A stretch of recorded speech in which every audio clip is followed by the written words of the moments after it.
बुरहानपुर से पधारे हुए परम श्रद्धेय श्री साहेब जी, गोपालगंज मध्य प्रदेश से पधारे हुए परम श्रद्धेय श्री साहेब जी, वंदनीय संत समाज, सम्मानित धर्मानुरागी आत्मी बंधुओं, भक्ति के स्रोत ममतामयी माताओं, भाइयों एवं बहनों, आप लोगों के समक्ष मैं भी सदगुरु कबीर साहब जी का एक पद है ज्ञान चौतीसा, उसके आधार पर मैं अपना कुछ विचार प्रस्तुत कर रही हूँ। सदगुरु कबीर साहब जी ने ज्ञान चौतीसा में कहा है, खखा चाहे खोरी मनावे, खसमहि छाड़ी दहु दिस धावे, खसमहि छाड़ी छिमा होए रहिए, होई नखीन अक्षय पद लहिए। सदगुरु कबीर साहब जी कहते हैं खखा चाहे खोरी मनावे। यहाँ सदगुरु कबीर साहब जी का कहने का भाव यही है कि मनुष्य अपने जीवन में अज्ञानवश अनेक गलत कार्य कर डालते हैं, जीवन में अनेक अमंगलकारी कार्य कर डालते हैं और उसके बदले में मिलता है अनंत दुख। तो सदगुरु कबीर साहब जी पूरे मानव जाति को जगाने का प्रयास करते हैं और कहते हैं कि हे मनुष्य, यदि तुम अपने जीवन में शांति चाहते हो, मंगल चाहते हो, खैर चाहते हो, तो अपने अंदर जो दोष है, जो बुराई है, उसे त्यागने का प्रयास करो और अपने मन और इंद्रियों को स्ववश करो। क्योंकि जब तक हम अपने मन और इंद्रियों को स्ववश नहीं करेंगे, अपने अंदर जो बुराई है, अपने अंदर जो दोष है, उसका त्याग नहीं करेंगे, तब तक जीवन में शांति मिलने वाला नहीं है। आज मनुष्य अपने जीवन में अनेक प्रकार के गलत कर्म करके बाहर शांति की तलाश में भटक रहे हैं, बाहर सुख ढूंढ रहे हैं। बाहर सुख नहीं है, सुख तो अपने अंदर है, लेकिन हम अपने आप को भूले हुए हैं। इसी कारण सदगुरु कबीर साहब जी हमें जगाने का प्रयास करते हैं कि बाहर तुम्हें कोई शांति मिलने वाला नहीं है। इसलिए हम अपने अंदर जो दोष है, जो बुराई है, उसे छोड़ने का प्रयास करें। ये दोष और बुराई बाहर से हमारे ऊपर कोई थोपते नहीं है, ये हमारे मानसिक विकार हैं, ये हमारे मन की कमी है, ये हमारे मन की मलिनताएं हैं जिसमें हम उलझे हुए हैं। मन से हम इन सांसारिक प्रपंचों में उलझे हुए हैं, इसी कारण शांति हमसे दूर है। शांति हमारे अंदर है, लेकिन हम उसे भूले हुए हैं। इन प्रपंचों में उलझे होने के कारण हम मन से अनेक प्रकार के विस्तार किए हुए हैं और उन्हीं विस्तारों में हम सुख ढूंढ रहे हैं। कहीं पति में, कहीं पत्नी में, कहीं पुत्र में, कहीं पुत्री में, कहीं माता में, कहीं पिता में, कहीं धन में, कहीं पद में, कहीं प्रतिष्ठा में हम सुख ढूंढ रहे हैं, लेकिन सुख उसमें नहीं है। सारी बुराई इन प्रापंचिक विस्तारों से शुरू हो जाता है। इसलिए हम यदि जीवन में आत्मिक सुख चाहते हैं तो इन प्रपंचों से अपने आप को बचाने का प्रयास करें। सदगुरु कबीर साहब जी ने कहरा में भी कहा है, मेली सृष्टि चरत चित राखा हो रहे दृष्टि लवलाई हो। हमारा यह मन, हमारी जो मनोवृत्ति जो है विषयों में मिला हुआ है, प्रपंचों में मिला हुआ है। इसी कारण हम अपने आत्मा से प्रेम नहीं कर पाते, उसमें हम लीन होने का, उसमें हम मिलने का प्रयास नहीं कर पाते। बाहर हम विचरे हुए हैं, बाहर इस जगत में, प्रापंचिक जगत में, दृश्य जगत में उलझे हुए हैं और यही हमारी आत्मा से दूर होने का कारण है। इसलिए यदि हम अपने जीवन में सुख चाहते हैं, शांति चाहते हैं, तो मन की जो कमी है, मन में जो बुराई है, मन में जो दोष है, उसे हम दूर करने का प्रयास करें, तभी हमें सुख और शांति मिलेगी। लेकिन मनुष्य जो है अज्ञानवश अपने जीवन में अनेक प्रकार के उपद्रव अपने जीवन में करते हैं और उसके बदले में मिलता क्या है? केवल अनंत दुख, और दुख ही तो भोग रहे हैं। इसलिए चाहिए कि हम अपने जीवन में गुणों को बढ़ाने का प्रयास करें, क्योंकि गुण से हमारा जीवन मूल्यवान बनता है। गुण से जीवन की कीमत बढ़ जाती है और गुनाहों से हमारा जीवन मूल्यहीन हो जाता है। गुनाहों की कीमत चुकानी पड़ती है। गुण से जीवन जो है मूल्यवान बनता है और गुनाहों की कीमत चुकानी पड़ती है। गुण और गुनाहों में इतना ही फर्क है। गुण है दया, क्षमा, संतोष, धीर, विवेक, विचार, गुरु भक्ति।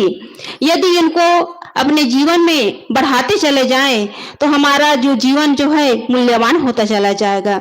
जीवन में सुख और शांति उत्तरोत्तर बढ़ता चला जाएगा। और यदि जीवन में गुनाह कर लिए तो हमारा जो जीवन जो है अंधकार में चला जाएगा। उसके बदले में मिलेगा केवल पश्चाताप, दुख, पीड़ा और अशांति। और आज मनुष्य गुण को बढ़ाने की जगह पर केवल गुनाहों को बढ़ा रहे हैं। गुनाहों में अपने जीवन को खो रहे हैं। गुनाह क्या है? चोरी करना, झूठ बोलना, हिंसा हत्या करना, लूटपाट करना, धोखाधड़ी करना, विश्वासघात करना, छलपूर्ण व्यवहार करना, यह सब तो गुनाह है। और इसके बदले में मिलता है केवल दुख। हम चोरी कर लिए, झूठ बोल लिए, छलपूर्ण व्यवहार कर लिए तो सोचते हैं कि कोई देख नहीं रहा है, कोई जान ही नहीं रहे तो हम बच जाएंगे। हम लोगों की नजर से, कानून की नजर से तो बच जाएंगे, लेकिन प्रकृति की नजर से हम नहीं बच सकते। प्रकृति की आंख खुली है, वो हमारा हर कर्म का हिसाब किताब लेखा जोखा कर रहा है और उसका भुगतान स्वयं को भुगतना पड़ता है। इसे हम बच नहीं सकते। इसलिए हम गुनाहों से बचे, बुराइयों से बचे, दोषों से बचे, तब जीवन में शांति आएगी, तब जीवन में स्थिरता आएगी और तभी हमारा जीवन जो है सुख की ओर उत्तरोत्तर बढ़ता चला जाएगा। कबीर साहब जी आगे कहते हैं, खसमहि छाड़ी दहु दिस धावे। यहाँ खसमहि का अर्थ है अपना चेतन देव, आत्मदेव। उसे छोड़कर यह मनोवृत्ति जो है, यह मन जो है अन्यंत्र भटक रहा है। लोग जो है अपनी आत्मा को न जान करके, उसे आत्मा का बोध ही नहीं है और इसी कारण अपने से अलग किसी कर्ता धर्ता को सर्वशक्तिमान मान करके उसकी खोज में भटक रहे हैं। कोई पहाड़ों में, कोई पर्वतों में, कोई जंगलों में, कोई तीर्थों में, कोई मंदिरों में, कोई मस्जिदों में सर पटक रहे हैं, प्रार्थना कर रहे हैं। अभी माहौल बना हुआ है गणेश जी का। गांव गांव, गली गली, बड़े बड़े शहरों में गणेश जी की स्थापना किए हुए हैं और गणेश जी को बनाने वाले स्वयं मनुष्य ही हैं और स्वयं उसके सामने दीनहीन बन करके गिड़गिड़ा रहे हैं, प्रार्थना कर रहे हैं, भोग मोक्ष की कल्पना कर रहे हैं। तो ये सब होने वाला नहीं है, क्योंकि बिना पुरुषार्थ के, बिना परिश्रम किए कुछ भी मिलने वाला नहीं है।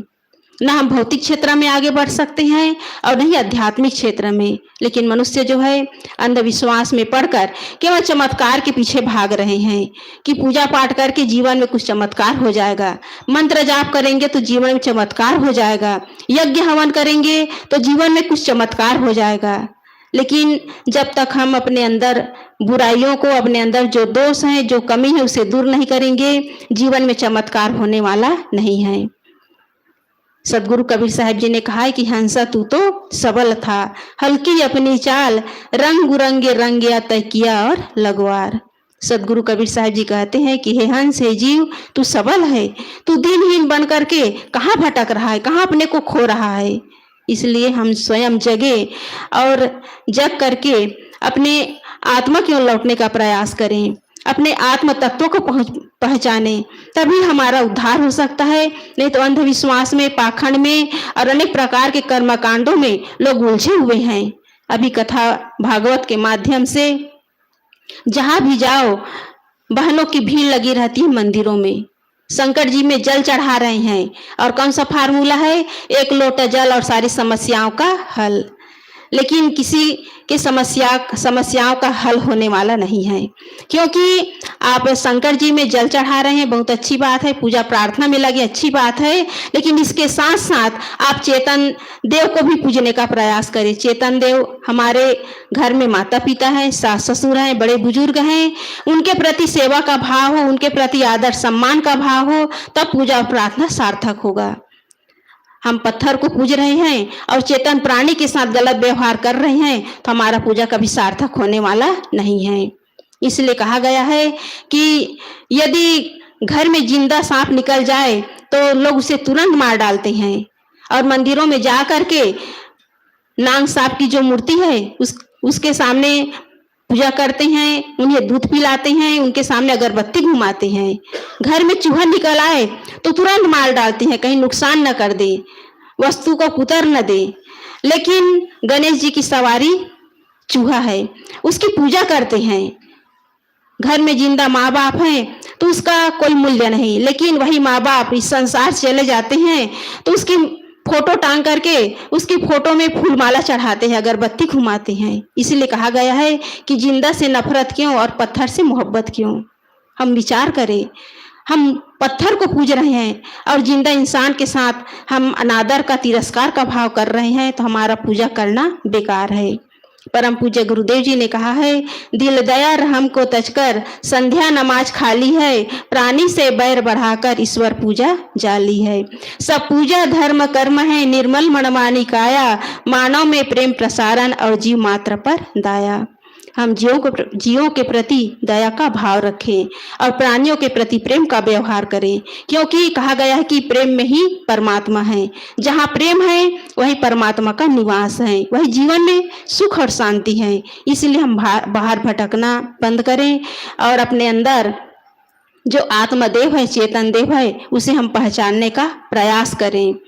सदगुरु कबीर साहब जी आगे कहते हैं, खसमय छाड़ी क्षमा होए रहिए। यहाँ के प्रति हम क्षमा का भाव रखें, क्योंकि इस संसार में कोई भी प्राणी हमारा आध्यात्मिक नुकसान नहीं कर सकता, हमारा आध्यात्मिक पतन नहीं कर सकता। आर्थिक हानि कर सकते हैं, कोई मकान में घुस करके चोरी कर सकते हैं, मकान को तोड़ फोड़ देंगे, कोई दुकान में आग लगा देंगे, खेत खलिहान में आग लगा देंगे, कोई विश्वासघात करके हमारा धन हड़प लेंगे, तो ये भौतिक हानि है। इससे हमारा आध्यात्मिक नुकसान होने वाला नहीं है। बस हमारा मन निर्मल हो, मन पवित्र हो तो हमारा कोई नुकसान नहीं कर सकता। इसलिए कहा गया है कि मन चंगा तो कठौती में गंगा। हम अपने मन को निर्मल बनाने का प्रयास करें, मन को पवित्र बनाने का प्रयास करें। बाहर की जितने भी घटनाएं हैं उससे हम कभी प्रभावित नहीं हो सकते। एक घटना है, एक महात्मा जी सुबह भिक्षाटन के लिए निकले हुए थे और भिक्षाटन करने के लिए घर में पहुंचे तो घर की जो माता है वो सुबह सुबह घर आंगन की सफाई कर रही थी। महात्मा जी पहुंचे और कहने लगे कि माता जी, मैं भिक्षाटन के लिए आया हूँ, कुछ दे दीजिए। महिला जो है थोड़ी तेज स्वभाव की थी, वो चिड़चिड़ाते हुए कहने लगी कि इन साधुओं को, इन महात्माओं को तो कुछ काम धाम नहीं है, सुबह सुबह आ जाते हैं मांगने के लिए, इनका काम ही है मांगना, जब देखो तब घूमते रहते हैं, फिरते रहते हैं, अपना काम धाम तो है ही नहीं।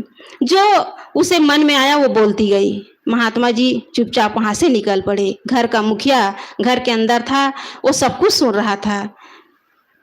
उसे अफसोस हुआ, वो तुरंत घर से बाहर आए और महात्मा जी को प्रणाम किए। कहे कि महात्मा जी, आप मेरे घर से खाली हाथ लौटे हैं, मुझे अच्छा नहीं लगा।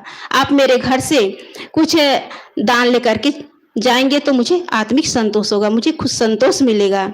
महात्मा जी तुरंत उसके पीछे पीछे उसके घर पहुंच गए। घर का मुखिया जो है आसन लगाए, महात्मा जी को बिठाए, दंडवत प्रणाम किए और अपने से जो बन पड़ा अन्न रुपये पैसे भेंट किए। भेंट करने के बाद महात्मा जी जो है उस घर से निकल पड़े। घर का मुखिया उसके पीछे पीछे विदा करने के लिए निकले। दरवाजे से बाहर आकर मुखिया ने कहा कि महात्मा जी, अभी मेरी पत्नी आपको भला बुरा कही, आपका अपमान किया, आपका अनादर किया और मेरे कहने पर आप मेरे घर पुनः उसी घर में फिर पहुंच गए, आपको अपमान नहीं लगा? तो महात्मा जी ने कहा कि बेटा, मैं सत्कार और तिरस्कार की भूमिका से ऊपर उठ चुका हूँ। मुझे बाहर की जो घटनाएं हैं मुझे प्रभावित नहीं करती। ये है अपने अंदर क्षमा का भाव लाना। इसलिए सदगुरु कहते हैं कि खसमा ही छाड़ी छीमा हो रहिए। अपने अंदर क्षमा का भाव रखें। कोई हमें गाली दे दे, डांट दे, फटकार दे, निंदा कर दे, आलोचना कर दे, बुराई कर दे, सबके प्रति क्षमा का भाव रखें। तभी हम उस अक्षय पद को प्राप्त कर सकते हैं। होय नखी अक्षय पद लहिए। हम किसी के प्रति गलत भाव न पाले। अपने मन में जो मलिनताएं हैं, मन की जो चंचलताएं हैं, मन में जो कामनाएं हैं, मन में जो वासनाएं हैं, उसका हम धीरे धीरे छीन करते जाएं, उसे त्यागते चले जाएं। तब उस परम पद को, उस अक्षय पद को हम प्राप्त कर सकते हैं। यदि हमारे अंदर बैर भाव है, हमारे अंदर बदले की भावना है, हमारे अंदर ईर्ष्या और द्वेष की भावना है, तो हम कभी अपने जीवन में उस आत्म तत्व को प्राप्त नहीं कर सकते, उस आत्म शांति को हम प्राप्त नहीं कर सकते। तो इसलिए हम सुंदर इस मानव जीवन में आए हुए हैं, सब गुरुजनों का सानिध्य मिला हुआ है। हम अपने अंदर जो दोष है, बुराई है, उसे छोड़ते चले जाएं और अपने जीवन में जो अनंत सुख है उसे हम प्राप्त करें। बस इतना ही कहकर मैं अपनी वाणी को विराम देती हूँ। बोलिए सद्गुरुदेव की जय। बहुत बहुत धन्यवाद साहिब जी को। आपने बहुत सुंदर विचार हम सबके बीच रखी। आइए अब आगे हम हमारे पूज्य श्री साहिब जी लोग विराजमान हैं। मैं परम पूज्य श्री दिनेश साहिब जी से करवद प्रार्थना करती हूँ कि आप अपने अमूल्य विचारों से हम सबको लाभान्वित करने की कृपा करें। ये माइक ले जाओ।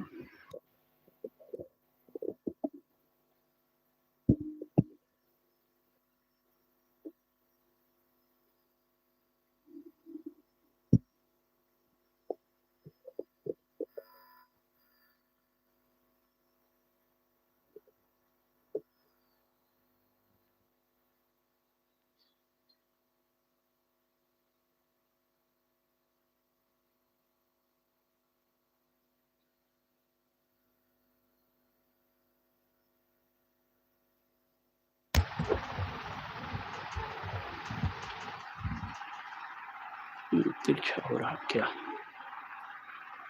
तो ऐसे ही लगाइए तिरछा।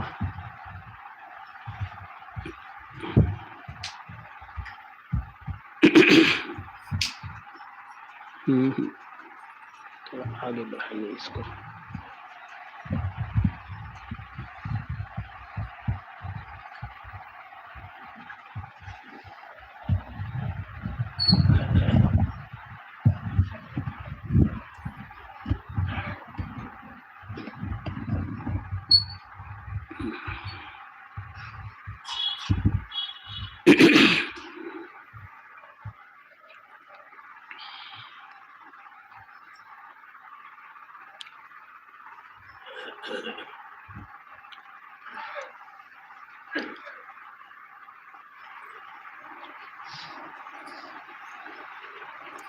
ध्येयं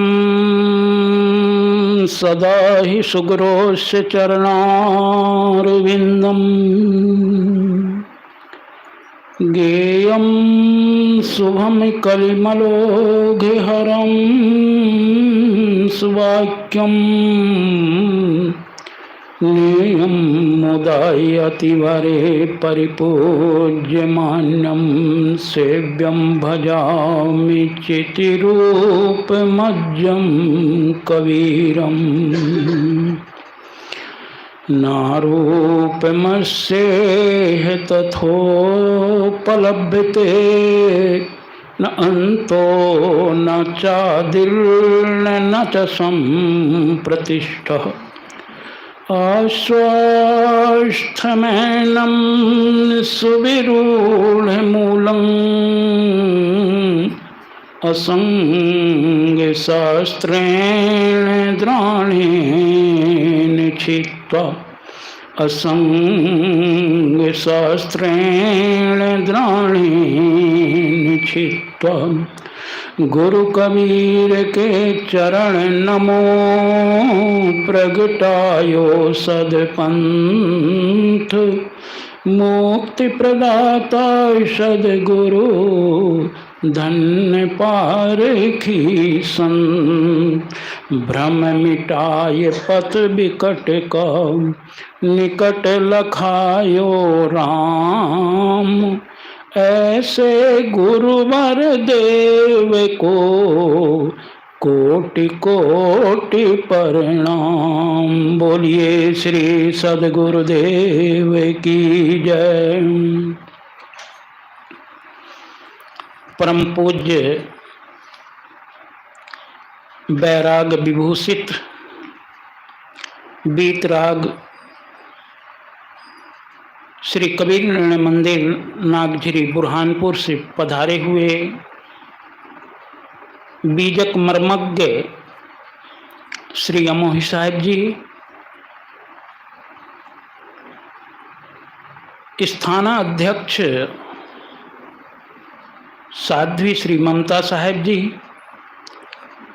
मुद मंगलमयी संत समाज, समता साहिब, अच्छा विस्मृति हो गए, समता साहिब जी क्षमा चाहेंगे। स्थानाध्यक्षा साध्वी श्री समता साहिब जी, मुद मंगलमयी संत समाज, साधनारत साध्वी बहनें, सम्माननीय भक्त सज्जनों, श्रद्धा मूर्ति माताएं एवं बहनें,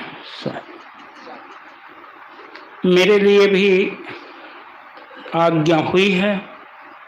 आज्ञा पालनार्थ कुछ कहने का प्रयास करूं। संभव है शब्दगत त्रुटियों का होना,